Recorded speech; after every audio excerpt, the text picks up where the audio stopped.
Kahit tahimik sina Paolo Abilino at Kim Chiu dahil wala namang kaganap-ganap sa kanilang dalawa.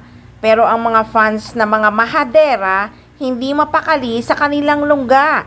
Patuloy na pumapasok sa lungga ng mga fans ni Janine or Ekonin. Wala pa ring hinto sa pangbabas. Nako, sa totoo lang ang mga trolls, nakamove on na si Janine, wala na siyang pake. Maligayang maligaya na ang love life at maganda ang career. At laging nangunguna at trending ang Lavender Fields. Kaya sobra-sobrang blessings niya. Kaya nga kahit magkita pa sila ni Paolo Abilino sa 26 Gawad Pasado Award, wala siyang pake. Basta para kay Janine, pag nakapag-move on ka na, wala ka ng pake. Ewan ko ba sa mga trolls na to, palibhasa kasi naudlot ang pagpapalabas ng movie ng idolo nila na My Love Will Make You Disappear. Ay nako, natakot kay Catherine Bernardo at Alden Richard na to love again.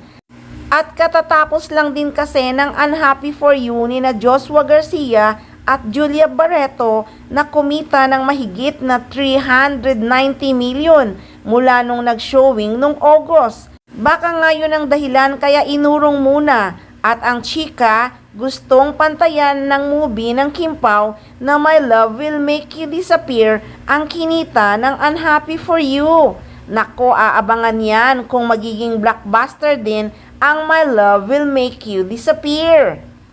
Malay mo, baka mapantayan din dahil sa milyon-milyon ang mga fans ng Kim Pao.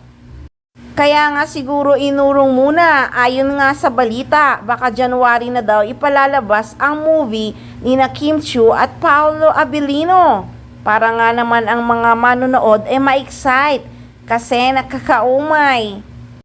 Kaya siguro ang mga fans ng Kim Pao hindi mapakali, parang pusang di manganak-nganak. At lalong kaabang-abang pag napus na magka-movie ang Ekonin. Nako, kakilig-kilig yan. Kasi bagong-bago, fresh from the farm, hindi nakakaumay.